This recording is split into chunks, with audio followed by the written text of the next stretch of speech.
The conference hall stretched across half a kilometer of the Confluence Station, a massive structure that orbited the neutral world of Axiom Prime. Representatives from 43 different species sat in their designated sections, each area modified to suit their particular environmental needs.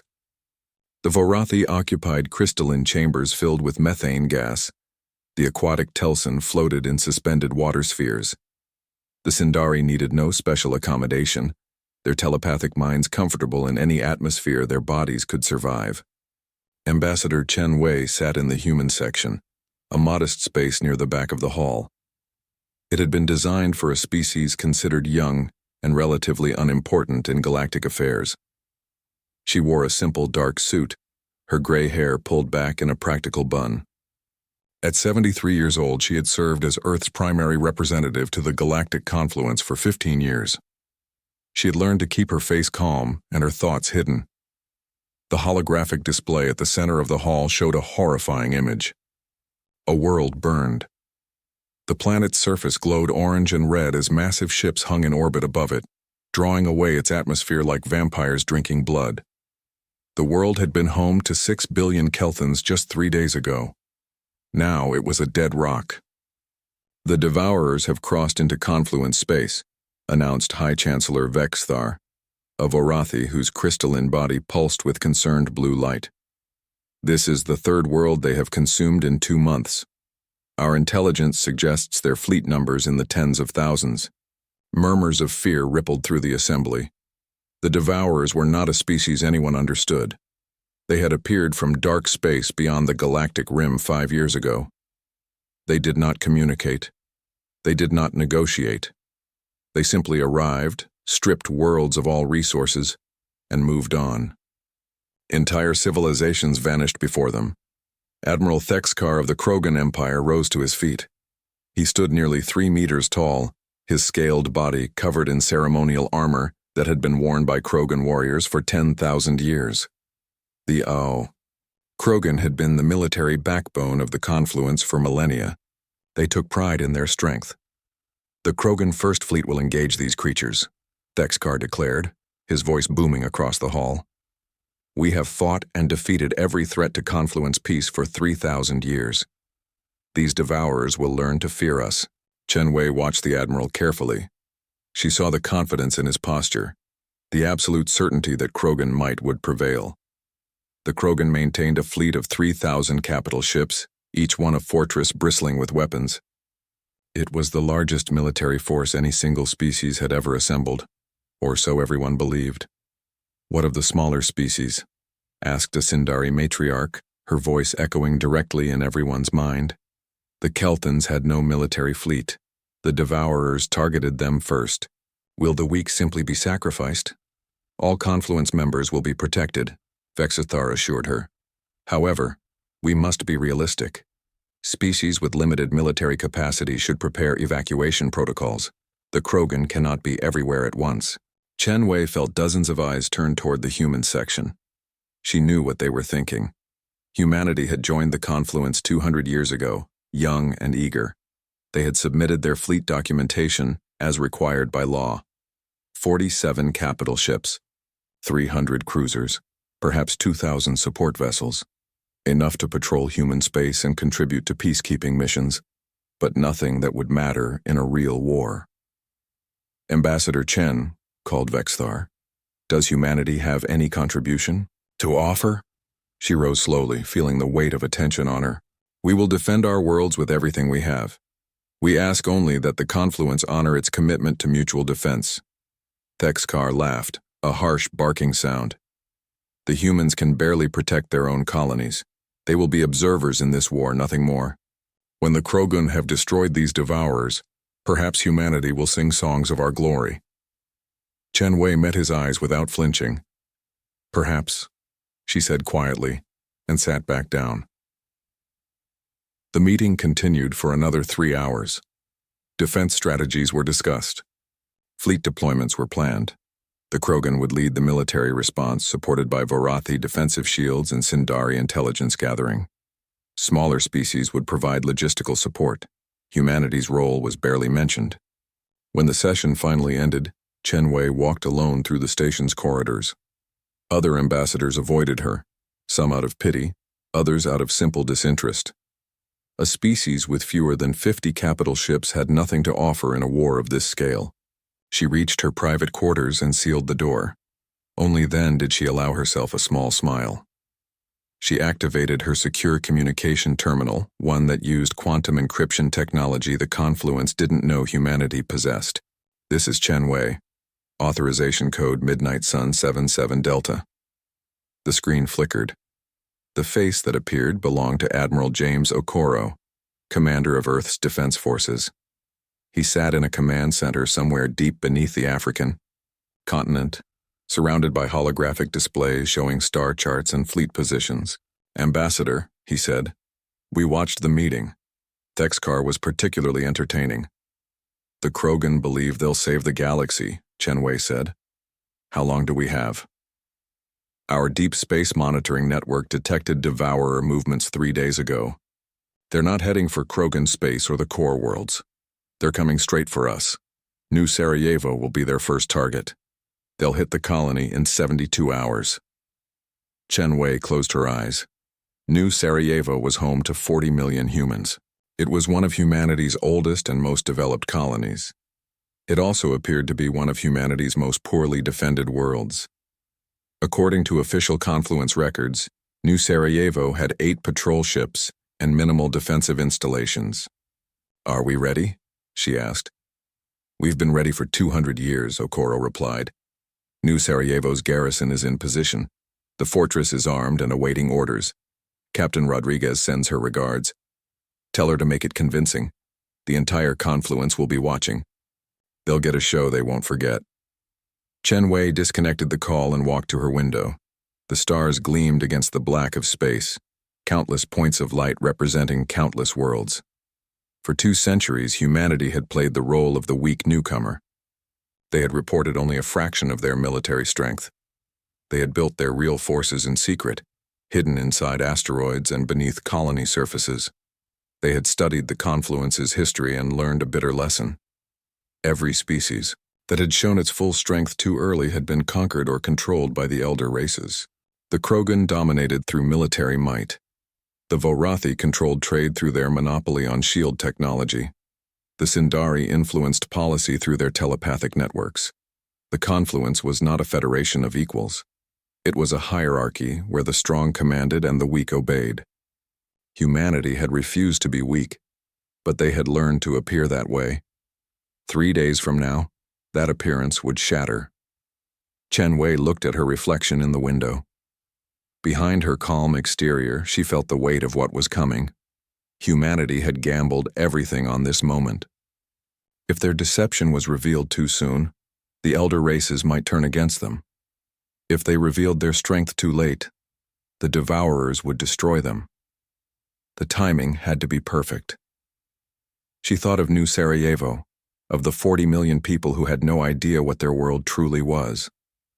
She thought of Captain Rodriguez and the thousands of crew members waiting in the darkness of their hidden fortress. The Devourers were coming. Humanity was ready. The warning sirens began screaming across New Sarajevo at exactly 0600 hours local time. Captain Maria Rodriguez had been awake for 3 hours already, sitting in her command chair deep inside what the rest of the galaxy thought was a moon. "Devourer fleet detected," reported Lieutenant Chen from the sensor station. 500 vessels. They're dropping out of faster-than-light travel at the edge of the system. Rodriguez studied the holographic display that filled the center of her bridge. 500 ships appeared as red dots, spreading out in a standard invasion formation. Each ship was massive, some over 2 kilometers long. They bristled with weapons and resource extraction equipment. "Communications," she ordered. "Send standard evacuation alerts to the civilian population. Make it look panicked." "Yes, Captain." The communications officer began broadcasting frantic messages about the incoming threat. Across New Sarajevo, people would be seeing emergency alerts telling them to reach evacuation shelters. Most of them didn't know those shelters were actually heavily armored bunkers, built to survive anything short of planetary destruction. "Tactical, deploy the patrol ships. I want them visible and vulnerable."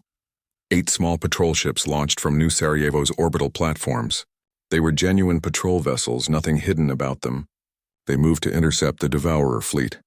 8 tiny ships against 500 massive warships. To any observer, it looked like suicide.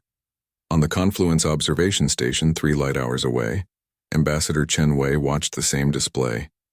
She stood in the monitoring center alongside representatives from a dozen other species, all of them watching humanity's apparent doom.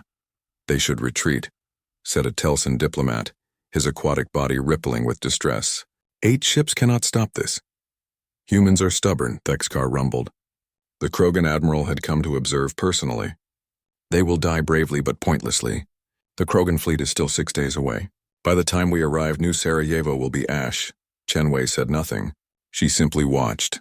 The Devourer fleet crossed into orbit around New Sarajevo. Their formation was precise and efficient. They had done this thousands of times before. Some ships moved to secure orbital positions. Others prepared landing craft to descend to the surface. A few hung back, ready to harvest the planet's atmosphere once all resistance was eliminated. The 8 human patrol ships opened fire. Their weapons were standard Confluence-grade plasma cannons, nothing special.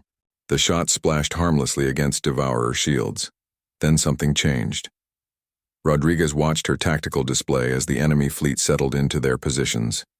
"Wait for it," she murmured. The Devourers launched their landing craft. Hundreds of smaller vessels began descending toward New Sarajevo's atmosphere. They expected to meet light resistance from surface forces, then begin the harvest. "Now," Rodriguez said quietly. Around New Sarajevo, 16 orbital stations that appeared to be simple civilian trade platforms began to rotate. Their outer shells split open like flowers blooming. Beneath the civilian disguises, each station was a weapons platform mounting artillery that would make a Krogan battleship jealous. The platforms opened fire simultaneously. 16 stations, each with 40 heavy cannons. 640 beams of concentrated energy lanced out into space. The Devourer landing craft exploded by the dozens. In 10 seconds, over 100 enemy vessels were reduced to debris. On the observation station, the watching diplomats gasped. Thexkar leaned forward, his eyes widening. "Those stations, the humans never reported those weapons." Chen Wei allowed herself the smallest smile. The Devourer fleet reacted quickly. They were efficient killers. Their capital ships turned their attention to the orbital platforms and opened fire. Massive energy beams struck the stations. 3 were destroyed in the first salvo. 5 more went silent in the second. But they had bought time. Rodriguez stood up from her command chair. "Open hangar bays 1 through 40. Launch all fighters. Bring main weapons online. And somebody please turn off that damn moon hologram. I'm tired of pretending." "Yes, Captain." New Sarajevo's moon had been designated NSM-1 in Confluence records. It was listed as a barren, airless rock with some mining operations on its surface. Ships passed it all the time without a second glance. Now its surface began to split open. Massive doors that had been disguised as natural rock formations slid apart. The moon's entire northern hemisphere opened up like a mechanical flower. Underneath was not rock and dust, but metal and weapons and thousands of personnel who had been waiting in silence. The HDSF Unconquered rose from its hidden hangar. The dreadnought was 3 kilometers long, bristling with weapons that technically violated 6 different Confluence treaties. Behind it, 39 more capital ships emerged from concealed bays scattered across the moon's surface. Cruisers and destroyers followed by the hundreds, pouring out of the hidden fortress like angry bees from a disturbed hive. Rodriguez looked at the main view screen as her ship cleared the hangar. The Devourer fleet hung in space before her, their ships already reorienting to face this new threat. She could imagine their confusion. The intelligence they had gathered showed New Sarajevo as a lightly defended colony. Now they faced a hidden fortress and 40 capital ships. "All vessels, this is Rodriguez. Engage at will. Show them what happens when they come to human space." The Battle of New Sarajevo lasted 47 minutes. The human ships fought with a ferocity that shocked the Confluence observers. They didn't try to drive the Devourers away. They didn't attempt to negotiate or establish communication. They simply destroyed everything in their path. The Unconquered's main cannon could punch through a Devourer capital ship's shields in 2 shots. Her point defense system swatted enemy fighters from space like insects. Her armor absorbed hits that should have crippled her and kept fighting. The other human ships were equally relentless. They flew in coordinated formations, covering each other's weak points and concentrating fire on one target at a time. When a human ship was damaged, 2 others would move to shield it while it fell back for repairs. The Devourers had numbers, but the humans had preparation. Every weapon system had been tested thousands of times. Every tactical doctrine had been refined through endless simulations. Every crew member knew exactly what to do. Rodriguez watched as a Devourer battleship tried to ram her ship, a desperate final attack as its systems failed. She calmly ordered evasive maneuvers. The Unconquered rolled aside with surprising grace for such a massive vessel, then put 3 shots into the battleship's reactor core. It exploded in a brilliant flash. Enemy fleet at 20% strength, reported Lieutenant Chen. They're breaking formation. Don't let them escape, Rodriguez ordered. Hunt down every single ship. I don't want survivors reporting back to their main fleet. The human fighters pursued the fleeing Devourers, their weapon systems far more advanced than anything the Confluence had seen from humanity before. Ship after ship went silent, their reactors overloading or their hulls breached. On the observation station, absolute silence filled the monitoring center. The diplomats watched as humanity's hidden military force systematically destroyed an invasion fleet that should have overwhelmed them. Thexkar stared at the display, his face unreadable. How many ships does humanity actually have? He asked quietly. Chenwei turned to face him. Enough, she said simply. The last Devourer ship exploded at 6:47 hours. The human fleet began search and rescue operations, looking for any surviving enemy crew who might provide intelligence. They found none. The Devourers apparently preferred death to capture. Rodriguez sat back in her command chair and allowed herself a moment of relief. They had won. New Sarajevo was safe, but she knew this was just the beginning. Communications send a message to Confluence High Command. Encrypt it on our secure channel. Ready, Captain. Message reads, New Sarajevo defense successful.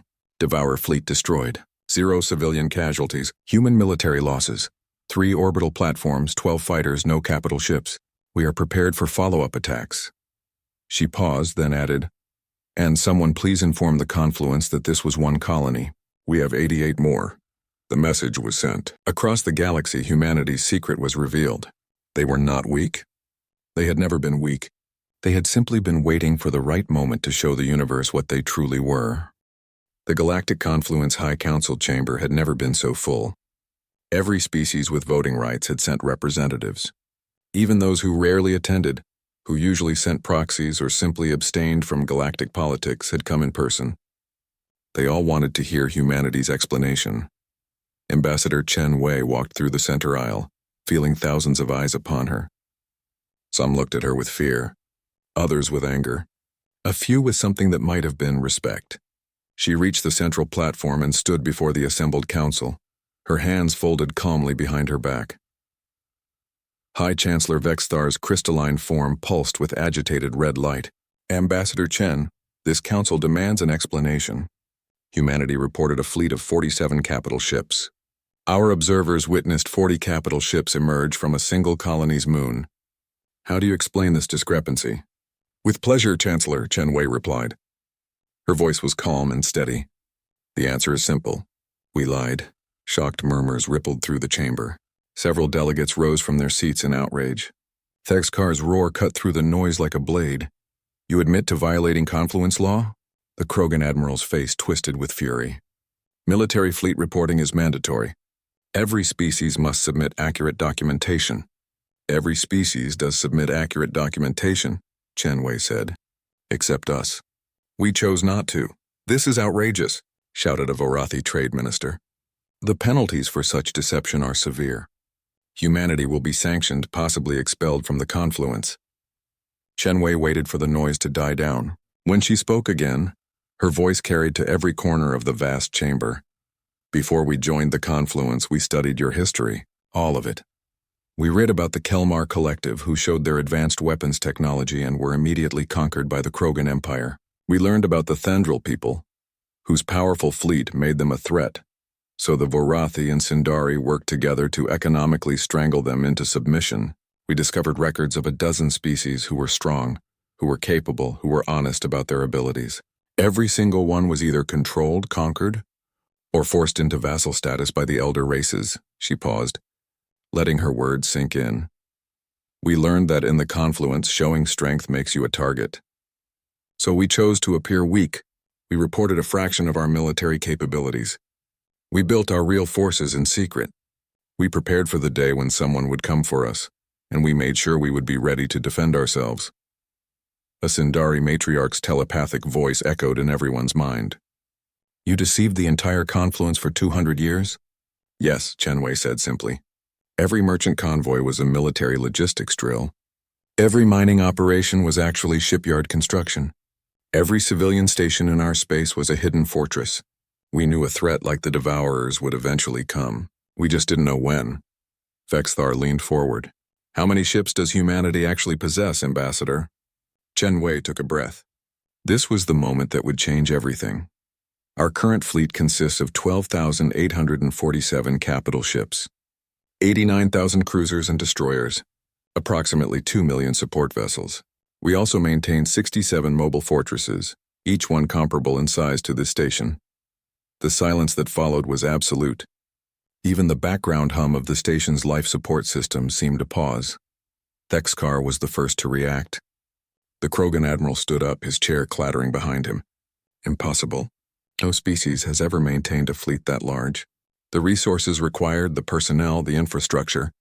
We are a species of 8 trillion individuals spread across 90 colonies and 12 habitable worlds, Chen Wei interrupted. We have been building this fleet for 2 centuries with the focused dedication of an entire civilization. Every human knows that our survival depends on our military strength. Every colony contributes. Every world builds ships. It is possible, Admiral, because we made it our priority. A small delegate from the Telson Collective spoke up, their voice trembling. You have 4 times as many capital ships as the Krogan Empire. You could conquer half the confluence if you wished. We don't wish to, Chen Wei said firmly. We built this fleet for one purpose, to ensure that humanity is never conquered. Not by the Devourers, not by any external threat, and not by the elder races of the confluence. The last part hung in the air like an accusation. Several elder race delegates shifted uncomfortably. A Varathi senator spoke, his crystalline voice cold. You built this fleet in secret because you don't trust us. Correct, Chen Wei agreed. We don't trust any civilization that maintains a hierarchy where some species are considered more important than others. We read your laws. Any species with a fleet larger than 5,000 capital ships requires special monitoring. Why? Because the elder races don't want competition. You want to maintain your control. We maintain order, Vexthar protested. Without hierarchy, there would be chaos. You maintain dominance, Chen Wei countered. There's a difference. But that's not why we're here today. We're here because the Devourers are coming, and they don't care about your hierarchy. They'll consume Krogan worlds just as easily as they consume human colonies. They'll strip mine Varathi crystal cities and Sindari meditation gardens without hesitation. The question isn't whether humanity deceived you. The question is whether we'll help you survive. The Sindari matriarch's telepathic voice was quieter now, almost thoughtful. Will you help us? Chen Wei looked around the chamber, meeting the eyes of delegates from dozens of species. That depends on you. If the confluence wants humanity's help, there must be changes. Real changes? What kind of changes? Vexthar asked carefully. First, the fleet limitation laws are abolished. Every species has the right to build whatever military force they deem necessary for their defense. Second, the Security Council is reformed. No more permanent seats. No more elder race veto power. All members have equal votes. Third, humanity assumes primary responsibility for confluence military defense. We'll coordinate with other species' fleets, but overall strategy will be under human command. The chamber erupted. Delegates shouted in multiple languages. Thexkar roared so loudly that translator devices struggled to process it. Several smaller species delegates were cheering. Vexthar called for order, his voice amplified through the station systems. What you ask is impossible. You want us to tear down millennia of tradition. I want you to survive, Chen Wei said. The Devourer main fleet is 6 days away from Confluence core worlds. Our long-range sensors detected them yesterday. They have over 50,000 ships, maybe more. The Krogan fleet alone cannot stop them. The combined fleets of all Confluence species cannot stop them. But humanity can. We've been preparing for exactly this scenario. She pulled up a holographic display, showing fleet positions and projected battle outcomes. If you give us command, we can deploy our forces to intercept the Devourers before they reach your homeworlds. We've already positioned mobile fortresses along their projected path. Our fleets are ready to deploy. We can win this war, but only if you're willing to accept that the old order is over." Thexthar stared at the display. His face showed the struggle between pride and pragmatism. Finally he spoke. "The Krogan Empire will fight alongside humanity. Under human command if necessary." Other delegates began to speak. Some agreed immediately. Others wanted time to consult with their governments. A few elder race representatives walked out in protest, refusing to accept the new reality. The Sundari matriarch's telepathic voice cut through the chaos. "I propose an emergency vote.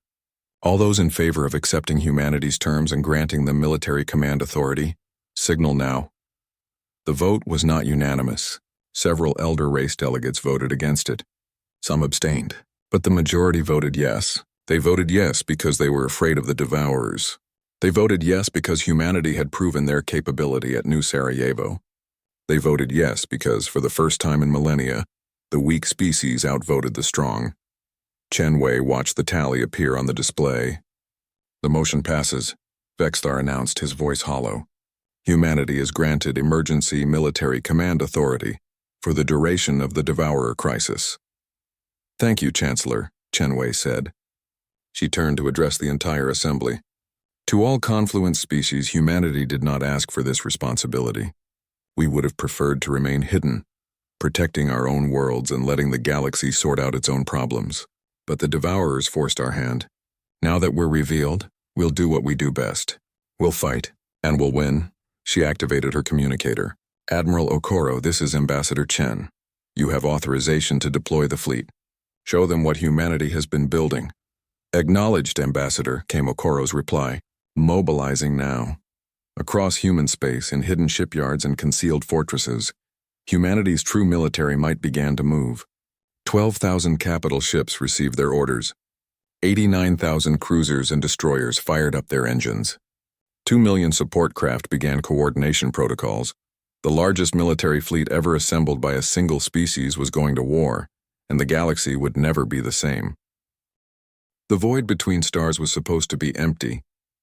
That's what made it perfect for an ambush. Fleet Admiral James Okoro stood on the bridge of the HDSF Indomitable Will, his flagship and the largest vessel humanity had ever constructed. Around him, holographic displays showed the positions of humanity's assembled fleet. 12,847 capital ships, 89,000 support vessels, 67 mobile fortresses so massive they had their own gravitational fields, and the Devourers had no idea they were there. "Status report," Okoro ordered. Commander Park, his tactical officer, studied her displays. "All fleet elements in position, Admiral. Cloak fields operating at maximum efficiency. The dark star fortresses are mimicking distant star systems perfectly. Long-range sensors show the Devourer fleet maintaining course. They'll reach this position in 47 minutes. Okoro nodded. The dark star fortresses were humanity's greatest secret weapon. Each one was a mobile station the size of a small moon, equipped with cloaking technology that made it appear as a distant star. The Devourer's scouts had passed through this region days ago and reported nothing unusual. They had no idea they were flying straight into the largest military trap in galactic history. "Signal from Confluence forces," reported the communications officer. "Admiral Thexkar requests permission to take his fleet to the front line." Okoro considered. The Krogan had contributed their entire military to this battle. 3,000 capital ships positioned on humanity's flanks. It was a significant force, and Thexkar was a capable commander despite his pride. "Denied," Okoro said. "Krogan forces will hold position as assigned. This is a coordinated operation. Everyone follows the plan." He could imagine Thexkar's frustration, but the Krogan admiral didn't argue. He had agreed to human command, and to his credit, he was honoring that agreement. Okoro walked to the view screen that dominated one wall of the bridge. Space looked empty in every direction, just stars and darkness. But he knew the truth. Hidden throughout this region were thousands of ships, all waiting in perfect silence.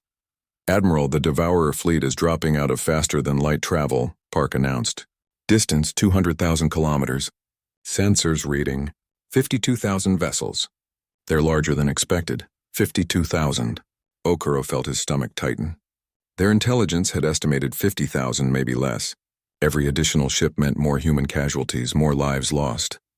Maintain cloak, he ordered. Wait for them to commit. The Devourer fleet emerged from their faster-than-light jump in a massive formation. Their ships spread across thousands of kilometers of space, a swarm of metal and death moving toward Confluence territory. They maintained their course, confident and unchallenged. They're passing the outer perimeter now, Park said. Still no indication they've detected us. Wait, Okoro murmured.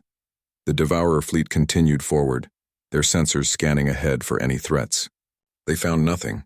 Space appeared empty. The forward elements of their fleet passed between two regions of space that appeared to contain distant star clusters. The Devourer's navigation systems logged the stars and moved on. They're committed, Park said. 60% of their fleet is within the kill zone. Now, Okoro said quietly. Commander Park's fingers danced across her controls. All units, this is Fleet Command. Execute protocol reveal. All ships decloak and engage. The stars went dark, not metaphorically. Literal stars, hundreds of them that the Devourers had been using for navigation, simply vanished. The Dark Star fortresses deactivated their cloaking fields, revealing themselves as the massive military installations they truly were. At the same moment, 12,000 human capital ships appeared from nowhere. They had been there all along, hidden by cloaking technology that the Confluence didn't know humanity possessed. Now they dropped their cloaks simultaneously, appearing in a perfect sphere around the Devourer fleet. Okoro watched the enemy formation on his displays. For 5 seconds, the Devourers didn't react. They were probably trying to understand what had just happened, how an empty region of space had suddenly become filled with the largest military fleet they had ever encountered. Then the battle began. All ships, Okoro said calmly into his command channel. Open fire! The human fleet attacked as one. 12,000 capital ships fired their main weapons simultaneously. The combined firepower was staggering. Energy beams and projectile weapons filled the void. The Devourer fleet's shields lit up as they absorbed the first wave. Many shields didn't hold. Hundreds of Devourer ships exploded in the opening salvo. Their formation broke apart as ships tried to scatter and regroup, but there was nowhere to go. Humanity had positioned their forces in a complete sphere. Every direction the Devourers turned, they faced human guns. Dark Star fortresses, open fire, Okoro ordered. The massive mobile platforms unleashed their main weapons. Each fortress mounted artillery that dwarfed anything on a capital ship. Their shots could punch through multiple targets. One beam from a Dark Star fortress destroyed 6 Devourer vessels that had made the mistake of flying in a line. The Devourers recovered from their shock and began fighting back. Their ships were deadly, equipped with weapons that could strip a planet's atmosphere. Now they turned those weapons on human vessels. Taking fire across all sectors, Park reported, fleet-wide shields holding. We have hull breaches on 70 ships. Destroyer Squadron 12 is reporting heavy damage. Deploy repair drones, Okoro ordered. Damaged ships fall back to secondary positions. Fresh vessels move up to replace them. The human fleet fought with a discipline born from endless training. When one ship was damaged, 2 others would move to shield it while it retreated for repairs. Fighter squadrons darted through the chaos, targeting Devourer weapons systems. Capital ships concentrated their fire, overwhelming enemy shields through focused attacks. But the Devourers were not helpless prey. They were experienced killers who had consumed galaxies. They adapted quickly, forming defensive clusters and targeting human ships with coordinated strikes. We've lost 43 capital ships, Park said, her voice tight. 212 cruisers destroyed. Fighter losses at 18%. Okoro watched the casualty reports climb.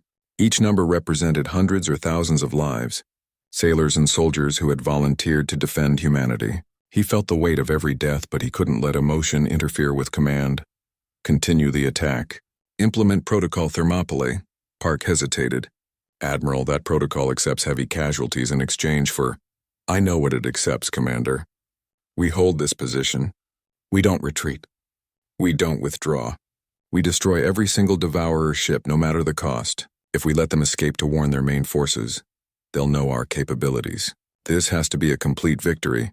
Yes, sir. Protocol Thermopylae was humanity's doctrine of acceptable losses. It was brutal and pragmatic. When the survival of civilization was at stake, individual losses became acceptable. Okoro hated it, but he understood its necessity. The battle raged for 3 hours, space filled with debris and radiation. Human ships pressed forward relentlessly, taking casualties but never breaking. The Krogan fleet joined the attack, their warriors proving their worth alongside human forces. Enemy fleet at 40% strength, Park reported.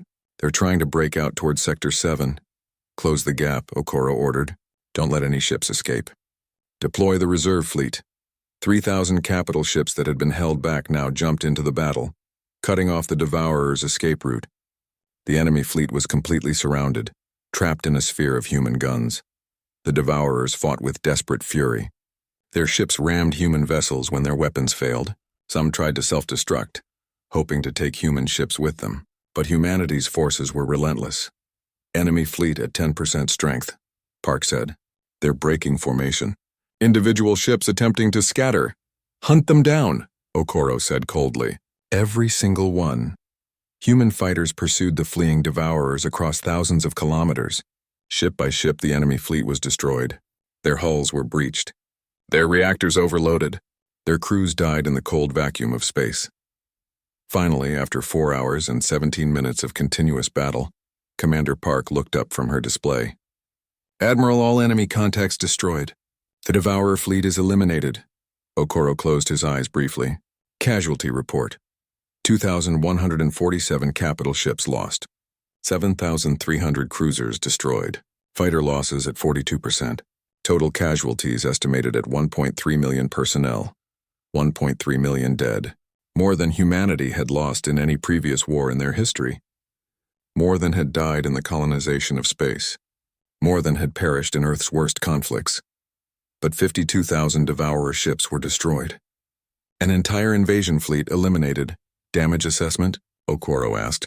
40% of our surviving ships need repairs. Darkstar fortresses suffered only minor damage. The Krogan fleet lost 800 vessels but fought well. Other Confluence forces took minimal casualties due to their reserve positions. Okoro nodded. The Krogan had proven themselves. They had fought alongside humanity without hesitation, and their warriors had died bravely. Send a message to all fleet commanders. Well done. 3 weeks after the battle, Ambassador Chen Wei stood before the Galactic Confluence Assembly for the second time. The chamber looked different now. Many seats were empty. Several elder race delegates had refused to return after humanity's military command had been approved. A few species had withdrawn from the confluence entirely, unwilling to accept the new reality. But most had stayed, and many more were paying attention now. Chen Wei looked out at the assembled delegates. She saw fear in some faces, respect in others. A few looked at her with something close to gratitude. The Kelmar survivors, whose homeworld had been consumed by the Devourers, watched with tears in their eyes. Humanity had saved them from complete extinction.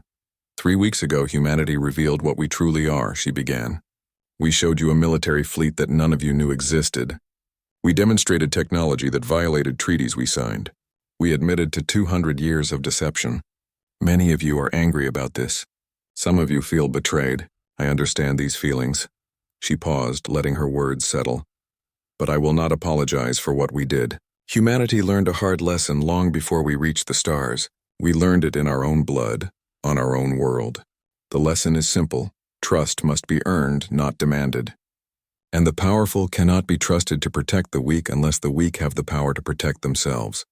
A Varathi delegate stood up. You built weapons that could destroy us all. You hid them from the confluence. How can we trust you now? You can't, Chen Wei said bluntly. Not completely. Just as we don't completely trust you. But trust isn't necessary for cooperation. Mutual interest is enough. And right now we all share the same interest. Survival. She activated a holographic display showing the recent battle. The Devourer fleet we destroyed was just their advance force. Our long-range sensors have detected their main forces deeper in dark space. They will come again. Maybe in months, maybe in years. But they will come. And when they do, humanity will be ready. The question is whether the rest of the confluence will be ready alongside us. High Chancellor Vexthar's crystalline form pulsed with a mix of emotions. What are you proposing, Ambassador? A new structure for the confluence, Chen Wei said. not the hierarchy that existed before, where elder races made decisions and younger species followed. A true federation where every species has equal voice and equal protection. Impossible, said a Sindari representative. The elder races have maintained order for millennia. Without our guidance. Without your control, you mean? Chen Wei interrupted. Let me tell you what your guidance looked like from humanity's perspective. We arrived in the galaxy 200 years ago, hopeful and naive. We wanted to join the confluence as equals. Instead, we found a system where military strength was strictly controlled, where economic power was concentrated among a few species, where political decisions were made by those who had always held power. She pulled up historical records. In the past 1,000 years, 17 species tried to expand their fleets beyond the acceptable limits. 9 were economically sanctioned until they complied. 5 were forcibly disarmed by Krogan military action. 3 simply disappeared from confluence records. You called it maintaining order. We called it oppression. Admiral Thexkar stood up slowly. The Krogan looked older than he had 3 weeks ago. The Krogan Empire has been the military shield of the confluence for 3,000 years. We maintained peace. We protected the weak. You also decided who was allowed to be strong, Chen Wei said not unkindly. Admiral, I watched recordings of your warriors in the recent battle. They fought bravely. They died protecting not just Krogan worlds but all confluence species. Your people have honor. But your empire maintained its power by preventing others from matching your strength. That era is over. Thexkar sat down without responding. Around him, other Krogan delegates looked uncertain. Their empire's position in the confluence had been built on military supremacy. Now humanity had shown that supremacy was an illusion. A small delegate from the Telson Collective spoke up, their voice trembling. What you're proposing sounds fair. But humanity now has the largest fleet in the galaxy. Won't you simply become the new elder race? Won't you control us the way the others did? It was a fair question. Chen Wei had expected it. We might, she admitted. Power corrupts. We're human, not perfect. In 50 years or 100, we might become exactly what we fought against. That's why we're proposing something that limits our own power. She pulled up a new document. This is humanity's proposal for the reformed Confluence Charter. First, the fleet limitation laws are permanently abolished. Every species has the right to build whatever military they need for defense. If the Telson want to build 10,000 ships, they can. If the Vorathi want to match our fleet size, they're welcome to try. Murmurs spread through the chamber. This was radical. Second, military command will rotate among species based on merit and need, not permanent assignment. Humanity will coordinate defense against the Devourers because we have the capability now, but in the future, if another species develops better capability or faces a specific threat, they'll take command. Third, the Security Council is dissolved. All decisions are made by the full assembly with 1 vote per species, regardless of size or power. No vetoes, no permanent seats, true democracy. Fourth, and most importantly, any species that feels oppressed or controlled by the Confederation can leave at any time. No penalties, no sanctions. The door is always open. The chamber erupted in discussion. Some delegates cheered. Others looked shocked. The remaining elder race representatives sat in stunned silence. Bexthar called for order. These proposals would fundamentally change the confluence. The elder races have guided galactic civilization for millennia. You ask us to surrender that role. I ask you to share power, Chen Wei corrected. Or more accurately, I'm informing you that you no longer have a choice. Humanity has the military strength to protect ourselves and our allies. We don't need the confluence's permission. We're offering partnership, but we don't require it. She let that sink in. You can reject these proposals. You can try to expel humanity from the confluence. You can attempt to maintain the old hierarchy, but it won't change reality. We're here, we're powerful, and we will not be controlled. The Sindari matriarch's telepathic voice filled the chamber. And if we accept your proposals? What then? Then we fight together, Chen Wei said simply. Humanity will share our technology. We'll help other species build their own defenses. We'll coordinate our fleets against the Devourers and any other threats. We'll build a confluence where species are judged by their character and contributions, not their age or military strength. It's a beautiful vision, the matriarch said. But visions often fail when confronted with reality. Perhaps, Chen Wei acknowledged. But the alternative is to continue as we were, and we know where that leads. The Devourers would have destroyed the confluence if we hadn't been ready. The next threat might be worse. We need to be stronger together. The vote was called. It took 3 hours of debate. Some elder race delegates walked out rather than vote. Others abstained. But when the final count was tallied, the reformed Confluence Charter passed by a 2/3 majority. The old order was over. A new one had begun. After the vote, Chen Wei returned to her quarters on the Confluence station. She was exhausted. 200 years of secrets revealed in 3 weeks. 2 centuries of preparation, vindicated in 4 hours of battle. Everything had changed. Her communication terminal chimed. Admiral Okoro's face appeared on the screen. "Congratulations, Ambassador. You pulled it off, and we pulled it off," she corrected. "Your fleet won the battle." "I just handled the politics. How do you feel?" Okoro asked. Chen Wei considered the question. "Relieved, worried. We showed the galaxy what we are, Admiral. There's no hiding anymore. Every species knows humanity has 12,000 capital ships. Some will want to be our allies. Others will see us as a threat. And some will try to match our strength." "Good," Okoro said. "Let them try. Competition makes everyone stronger. And if they build massive fleets, maybe they'll be ready the next time the Devourers come." "You think they'll return?" "I know they will. We bloodied them, but we didn't destroy their civilization. They're out there rebuilding, planning. In 5 years, or 10 or 50, they'll try again. Will we be ready?" Okoro smiled grimly. "We're already building the next generation of ships. Larger, faster, more heavily armed. The shipyards haven't stopped. Humanity knows how to do one thing very well, Ambassador. We know how to prepare for the worst." The communication ended. Chen Wei sat alone in her quarters, looking out at the stars. Somewhere out there, the Devourers lurked. Somewhere else, other threats existed that humanity hadn't encountered yet. But humanity would be ready. They always were. On Earth, in a military command center deep beneath the African continent, Admiral Okoro reviewed the latest reports. The fleet had taken heavy losses, but repairs were progressing. New ships were already coming online from hidden shipyards. The military-industrial complex that had been built in secret over 2 centuries continued to operate at full capacity. His terminal beeped with a priority message. Long-range sensors had detected unusual signals from the Andromeda galaxy.